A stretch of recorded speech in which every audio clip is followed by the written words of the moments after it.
This is the new 2027 Mercedes-Benz S-Class, the flagship luxury sedan that's supposed to set the rules for others to follow. Mercedes says this is the biggest refresh ever, with over 50% of the car changed. There's new tech, a flat plane V8, brighter lights, and heated seatbelts. But some longtime fans aren't loving this facelift, calling it a long-wheelbase E-Class. Let's break down what's changed and see if this S-Class still earns its crown. We'll start with the exterior because this facelift is designed to grab your attention immediately. The front end is where Mercedes went all in on visual presence and a bit of theater. The grille is now roughly 20% larger, more angular, framed with illumination and packed with dozens of tiny three-pointed stars. There's a new gloss black grille surround, which was first seen on the E-Class, and that's where things get a little questionable. On a flagship sedan that's supposed to define elegance, borrowing design language from lower models makes it feel like same sausage, different length. You can also option an illuminated standing Mercedes star on the hood, unless you live in Europe, where the fun police regulators have declared it verboten. Either way, it's bright, unmistakable, and impossible to miss. Oh, and the headlights are genuinely impressive too. The new digital light system uses advanced micro-LED technology to expand the high-resolution illumination field by about 40%, which allows the high beams to reach up to 4 football fields long and swivel dynamically for better coverage. Camera and map data help adapt lighting more precisely in corners and around poorly lit roads. And because no modern luxury experience is complete without a little flair, these headlamps and taillights now perform a brief light show when the car is locked or unlocked. A small reminder that this S-Class prefers to arrive and depart like it's stepping onto a stage. At the rear, redesigned taillights feature 3 chrome-framed Mercedes stars, reinforcing the branding one more time, just in case the poor sap following you in the Kia forgot what you're driving. The result is an S-Class that's brighter, bolder, and far more attention-seeking than ever. Whether that feels like progress or performance art, well, that's up to you. Step inside the new S-Class and it's clear this is a technology showcase wrapped in leather. Screens dominate the cabin across the dash, center console, and rear, and while they are sharp and impressive, it raises a fair question. When did TVs become luxury? It's especially ironic given Mercedes-Benz Chief Design Officer Gordon Wagner said that screens don't define luxury, yet physical buttons continue to disappear in favor of touch controls and tiny climate control icons. The AI-driven infotainment system is larger and faster, the digital cluster is fully customizable, and optional passenger and rear screens show this car was designed as much for being driven in as driving. It's advanced, but at times the cabin feels more like a high-end electronics store than a traditional flagship sedan. The center console has been redesigned with dual wireless charging pads, new illuminated cup holders because the Germans refuse to be called the worst cup holder designers ever again, and high-quality wood trim throughout. The steering wheel has also been reworked, and credit where it's due, Mercedes listened a little here. The new multifunction wheel brings back physical rocker and roller controls for things like adaptive cruise and volume, after customers made it clear that swiping your way through traffic wasn't the dream. It's one of the few moments where tactile control actually wins. Climate control gets an upgrade too with digital vent control, which automatically adjusts airflow based on saved profiles and even moves as part of the welcome sequence. It also filters out the smallest particles and provides fresh air throughout the cabin about every 90 seconds. Seats remain a highlight, and Mercedes didn't hold back here. You get up to 19 motors, multiple massage programs, and energizing seat kinetics designed to keep you relaxed on those long drives. The optional rear executive seat reclines up to 43.5 degrees and even slides the front passenger seat out of the way so you can fully stretch out. And yes, cover your ears, PETA.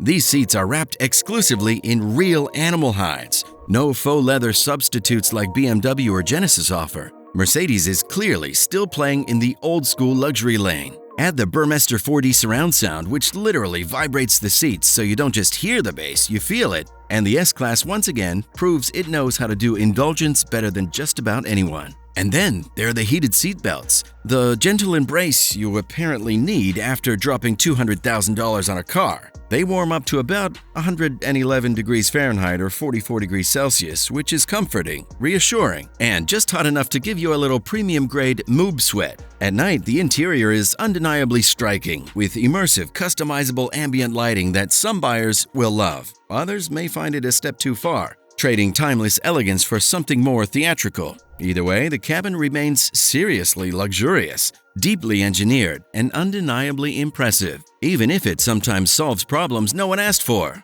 Under the hood is where the good news starts for anyone suffering from electric vehicle fatigue. People who still like engines making real noises can rejoice, because Mercedes didn't go full EV with the S-Class. Instead, it offers 3 distinct powertrain choices, each focused on smoothness, refinement, and effortless power. There will also be a V12 and an AMG variant coming soon. And by the way, if you're enjoying this breakdown, drop a like. It helps us keep gas in the tank, or at least keep the heated seatbelts on. Okay, the lineup begins with the S500 4MATIC, powered by the updated 3-liter inline-6 paired with a mild hybrid system. Output remains in the low 440 horsepower range, but torque jumps to 443 pound-feet, with a brief over-torque boost to 472 pound-feet when needed for passing or quick acceleration. Mercedes also improved insulation and intake components, making this one of the calmest 6-cylinder luxury sedans you can buy. Then there's the star of the show for traditionalists, the S580 4MATIC, with the new 4-liter twin-turbo V8. Output climbs to 530 horsepower and 553 pound-feet of torque, thanks to a revised intake, updated turbos, and a flat-plane crankshaft with a new firing order. It's smoother, more responsive, and still very much alive, exactly what a flagship V8 should be. Both engines use a 23 horsepower integrated starter generator, enabling coasting, boost, and nearly imperceptible start-stop transitions. At the top sits the S580e plug-in hybrid, combining the upgraded 6-cylinder with a powerful electric motor for a total of 576 horsepower. It's smoother than before, more responsive, and designed for buyers who want electric capability without committing to a fully EV lifestyle. None of these are about drama or lap times, they're about quiet confidence.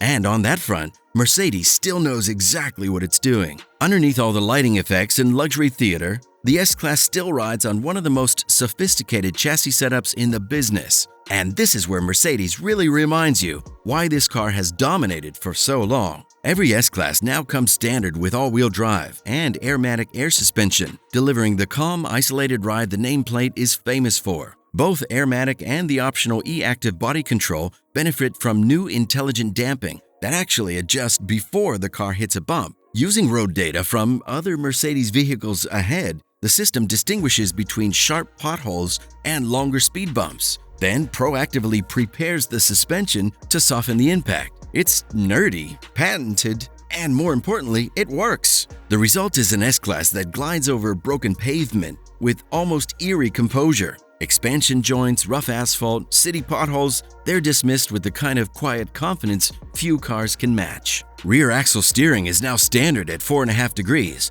which already makes this big sedan feel noticeably smaller in tight spaces. At higher speeds, the rear wheels steer in sync with the fronts, adding stability and calm on the highway. The controversy comes with the optional 10-degree rear wheel steering. It dramatically tightens the turning circle by nearly 6.6 feet and makes parking this car almost comically easy. The problem? Their controlling department is gatekeeping it, so you have to pay extra to unlock it. That said, once you're moving, none of that matters. The S-Class still delivers one of the smoothest, most composed rides on the road, and that part remains absolutely world-class. Overall, this facelift proves Mercedes can still engineer an incredible luxury sedan. The comfort is there, the technology is advanced, the refinement is undeniable, but it also reveals a growing disconnect between what traditional S-Class loyalists expect and what modern luxury trends are pushing manufacturers to deliver. So, now it's your turn. Did Mercedes build this S-Class for longtime loyalists, or was it clearly tuned for a flashier,